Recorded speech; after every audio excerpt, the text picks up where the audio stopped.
आपने हमेशा सुना होगा ना कि कैसे जब इंसान मर जाता है उसकी सारी कहानी वहीं पे ख़त्म हो जाती है, लेकिन कुछ ऐसे भी इंसान होते हैं जो जब मर जाते हैं उनकी असली कहानी उसी वक्त से शुरू होती है। एक ऐसी ही एक कहानी है गुजरात की। मैं ज़्यादा कभी गुजरात के ऊपर वीडियो नहीं बनाता, लेकिन मुझे लगता है अब तक जितनी बनाई है वो सब के सब खौफनाक है। वहाँ की भी एक ऐसी कहानी है जो एकदम सुनने लायक है, जहाँ पे एक इंसान के मर जाने के बाद उसकी असली कहानी की शुरुआत हुई थी। ये कहानी एक ऐसे बिल्डिंग के बारे में है जिसकी जो कहानी है, जब भी वो बाहर आने की कोशिश करती है हमेशा उसको दबा दिया जाता है, कभी भी उसकी बातें आगे रखी नहीं जाती। और इवन आजकल मैं भी एक चीज़ करना चाहूँगा कि मैं भी किसी जगह का नाम नहीं आपको बताना चाहूँगा, आपको खुद गेस करना होगा वो कमेंट्स में, क्योंकि ऑफ कोर्स कुछ समय से मैं देख रहा हूँ कि हॉरर क्रिएटर्स के साथ कुछ अच्छी चीज़ें नहीं हो रही है। फ्रीडम ऑफ स्पीच को भी काफ़ी दबाने की कोशिश करी जा रही है, क्योंकि लोग गलत फ़ायदा उठाते हैं। हम लोग किसी जगह की कहानी के बारे में बता देते हैं एंड देन उसके बाद उस आवाज़ को दबाने की कोशिश करी जाती है। लेकिन ये वाली जो जगह है, शायद से आप गैस कर सकते हो गुजरात की कौन सी बिल्डिंग है। सो गाइज, अब और मैं आप लोग का वक्त ज़ाया नहीं करूँगा और सीधा इस वीडियो को शुरू करूँगा। लेकिन ये वाला वीडियो रात को मत देखना। अगर आप रात को देख रहे हो so it's going to be like a challenge for you guys, and either accept it or just close this video. लेकिन अब ये वीडियो शुरू करने से पहले ऐसे ही और horror, mysterious and historical videos देखने के लिए सब्सक्राइब कर दीजिए इस चैनल को।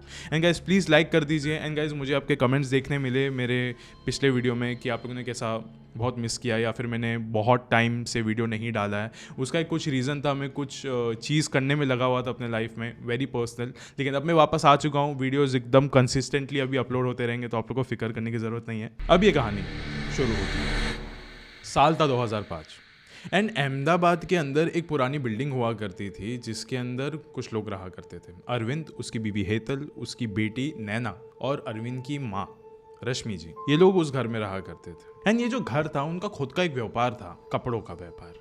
अरविंद वहीं पे लगा हुआ रहता था एंड जो हेतल है वो भी अरविंद का हाथ बटाया करती थी इस धंधे के अंदर। और जो रश्मि जी थी वो घर पे रहा करती थी ऑफकोर्स, क्योंकि उनकी उम्र भी काफ़ी हो चुकी थी। और जो नैना थी दूसरी तरफ, वो 20 साल की थी, तो वो कॉलेज जाया करती थी। कॉलेज में अच्छे से उसकी स्टडीज़ वगैरह हुआ करती थी, इसके लिए वो मोस्टली वो भी बाहर रहती थी।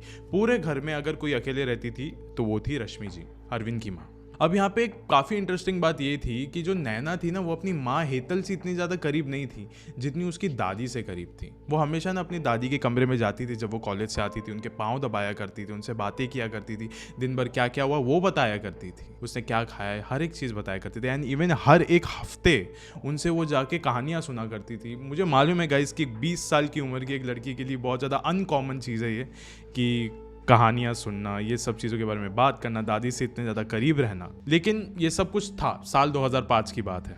आज की बात होती तो बात अलग होती। बात ये थी कि नैना को कहानियाँ सुनने का बहुत शौक था, लाइक भूतों की कहानियाँ, मिस्ट्री कहानियाँ, पंचतंत्रों की कहानियाँ सुनने का उसको बहुत शौक था। और यही चीज़ें देख कर ना हेतल को बहुत ज़्यादा जेलिसी भी होती थी कि ये मेरे इतने करीब नहीं है जितने अपने दादी के करीब है। हेतल की ये जेलिसी के बारे में अरविंद को बहुत अच्छे से पता था।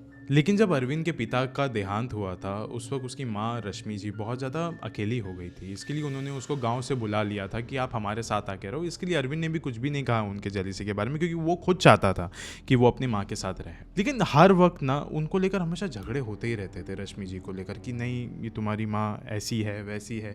जैसे एक नॉर्मल सास बहू के बीच में झगड़ा होता है, ये एकदम वैसे ही था। और यहाँ पे अभी एक दिन की बात है जब उनका बहुत बड़ा झगड़ा हुआ है। इस झगड़े के अंदर नैना खुद इन्वॉल्व भी हो गई थी एंड उसने एज इट इज़ अपने दादी का ही उसने साइड लिया था कि नहीं, दादी को मैं कहीं पे भी नहीं जाने दूंगी वगैरह वगैरह वगैरह। एंड हेतल और अरविंद के बीच में बहुत ज़्यादा कहासुनी हो गई थी। अब ये जो रात थी ये उनके लिए बहुत ज़्यादा भारी जा रही थी, क्योंकि उस वक्त घर पे कोई भी नहीं सो रहा था, कोई भी नहीं सो रहा था, हर कोई बस ऐसे ही लगे हुए थे। एंड फिर सुबह सुबह जैसे ही नैना उठी अपने कॉलेज जाने के लिए, वो एक बार जाके अपनी दादी के कमरे में देख रही थी, तो उस वक्त उन्होंने देखा कि दादी ने अपनी आखिरी सांस ले ली एंड वो वहीं पे उनका देहांत हो गया। अब ये जब देहांत की खबर पूरे घर में फैली तो उस वक्त पूरा घर का माहौल एकदम शांत हो गया था। सबको एकदम सदमा जैसा लग रहा था कि पिछले रात ही हम इनको यहाँ से निकालने की बातें कर रहे थे, हम इतना ज़्यादा झगड़ा कर रहे थे यहाँ पे, एंड आज ही उनका देहांत हो गया। भले हेतल का और उनका बिल्कुल भी नहीं जमता था, लेकिन फिर भी कोई भी इंसान का जब देहांत होता है तो एक इंसान को सदमा तो लगता है। लेकिन जो यहाँ पे सबसे ज़्यादा शॉक में थी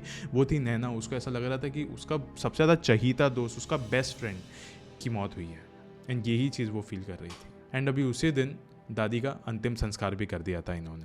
रात में कुछ 2 बज रहे थे एकदम सन्नाटा, और कोई अचानक से आकर नैना का दरवाज़ा खटखटाता है। नैना एकदम नींद में थी, लेकिन फिर भी वो कैसे कैसे करके उठी। उसने दरवाज़ा खोला और बाहर कोई भी नहीं था। फिर वो बाहर की ओर गई, हॉल के तरफ। हॉल में उसने देखा, हॉल में भी कोई भी नहीं था। वो अपने माँ बाप के कमरे की तरफ देखी, वहाँ पे कोई भी नहीं था।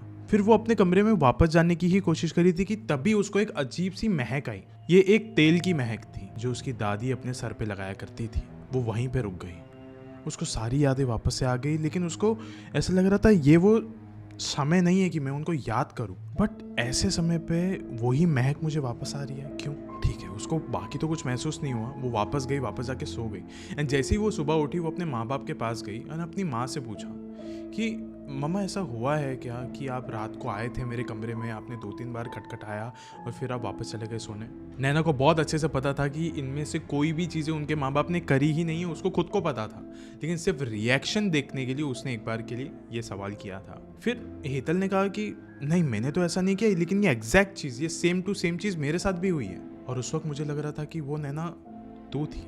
हेतल ने कहा कि बेटा, जब मैं सो रही थी आधी रात को, उस समय मुझे दरवाजे के ही बाहर से किसी के तो लकड़ी लेकर चलने की आवाज़ आ रही थी, बहुत ज़ोर ज़ोर से। और हमारे घर में लकड़ी लेकर सिर्फ तुम्हारी दादी चलती थी, और अभी वो तो है नहीं। फिर ये आवाज़ कैसे आई? मैं दरवाज़ा खोलकर बाहर गई, उस समय मुझे कोई भी नहीं दिख रहा था वहाँ पे। पूरे कॉरिडोर में कोई नहीं है, पूरे हॉल में कोई भी नहीं है, फिर भी मुझे ये आवाज़ें सुनाई दे रही थी। फिर जब मैं वापस से मुड़ी अपने कमरे में आने के लिए, उस वक्त मैंने देखा कि तुम्हारे कमरे का दरवाज़ा खुला है। जब मैं देखी अंदर आके, तो वहाँ पे कोई था नहीं, सिर्फ तुम लेटे हुए थे। फिर जब मैंने थोड़ा गौर से देखा, तो उस वक्त मैंने देखा कि कोई तो ऐसी परछाई है जो कि तुम्हारे सर के पास खड़ी है और तुम्हारे सर पर अपना हाथ सहला रही है।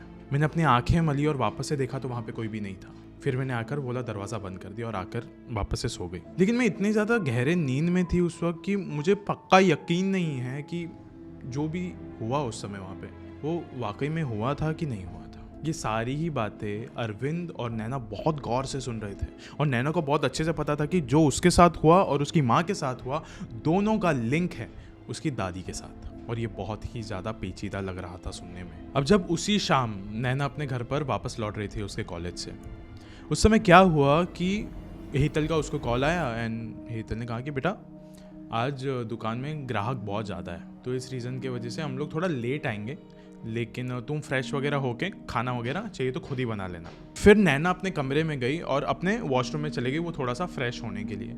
फ्रेश वगैरह हो गई, उसने अपने कपड़े वगैरह पहन लिए। अब वो अपना बस मुँह धो रही थी थोड़ा सा। एंड उस समय क्या हुआ कि वो मुँह धो के जैसे उसने शीशे की तरफ देखा, तो उसने देखा कि उसके ठीक पीछे उसकी दादी खड़ी है। और जैसे उसने देखा, वो एकदम शॉक हो गई। और फिर वो जैसे पीछे पलटी, उसने देखा कि बाथरूम से बाहर कोई तो चलते हुए जा रहा है। वो उसका पीछा करने लग गई।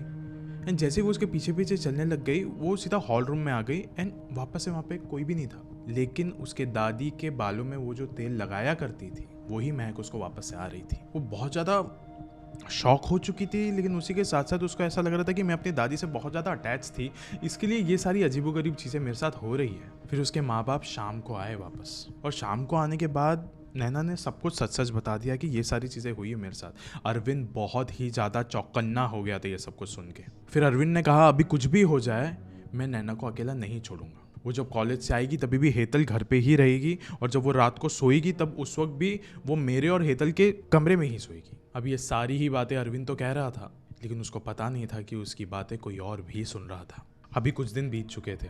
नैना और हेतल अभी दोनों ही, उनके साथ जो जो हुआ अभी कुछ दिनों पहले, वो सब कुछ उसको भुलाने की कोशिश कर रहे थे। वो सब कुछ ऐसा सोच रहे थे कि ये सारी चीज़ें सिर्फ एक इत्तेफाक थी और कुछ भी नहीं।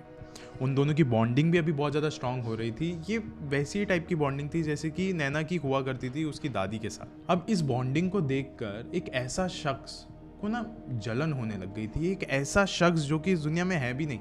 चलो अभी एक वाक्य बताता हूँ आपको। अब ये एक बार की बात है, जब जो नैना थी वो अपने माँ के, हेतल के बालों में तेल लगा रही थी। ये कुछ वैसा ही था जैसे कि नैना कुछ वक्त पहले अपनी दादी के बालों में भी तेल लगाया करती थी, सेम टू सेम वैसा ही। एंड ये चीज़ करते करते नैना टीवी भी देख रही थी।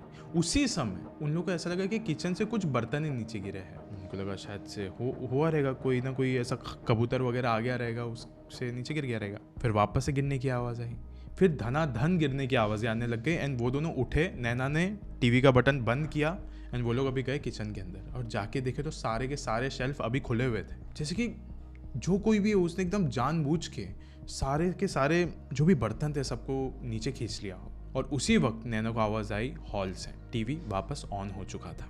मतलब जो भी था, जो भी ये चीज़ है जो कि उनके इर्द गिर्द भटक रही है, वो उन माँ बेटियों को साथ में नहीं देखना चाहती थी। अब ये उसी रात की बात है जब ये सारी चीज़ें हुई थी। अब हेतल अपने कमरे में आराम से सो रही थी एंड उस वक्त ना उसको ऐसा महसूस हुआ कि उसके पैर के ऊपर थोड़ा सा ऐसा वजन लग रहा है, जैसे कि कोई तो आकर बैठा हो उसके पैर के ऊपर या फिर आसपास। और उस वक्त हेतल ने अपनी आंखें खोली और उसने देखा कि कोई तो उसको खींचने की भी कोशिश कर रहा है अभी। एंड जब उसने थोड़ी और अपनी आंखें मली तो उसने देखा कि उसको खींचने की कोशिश कोई और नहीं बल्कि उसी की सास रश्मि जी कर रही है। वो भी एकदम ज़्यादा डर गई क्योंकि उनका तो कुछ महीनों पहले देहांत हो गया।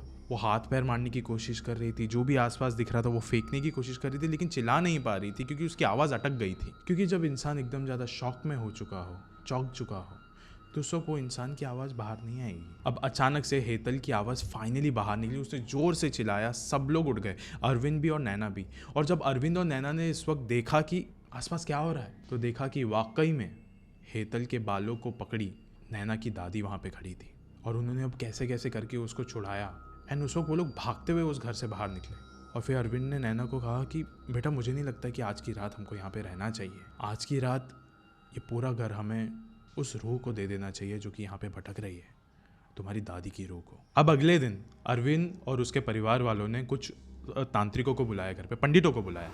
और अभी पंडितों को बुलाने के बाद यहाँ पे कुछ रस्म कराया, रिवाज कराया। और रस्म रिवाज कराने के बाद उनका घर एकदम शांत हो गया। तो उनको ऐसा लग रहा था कि अभी दादी की आत्मा यहाँ पे नहीं है, सब कुछ एकदम ठीक था।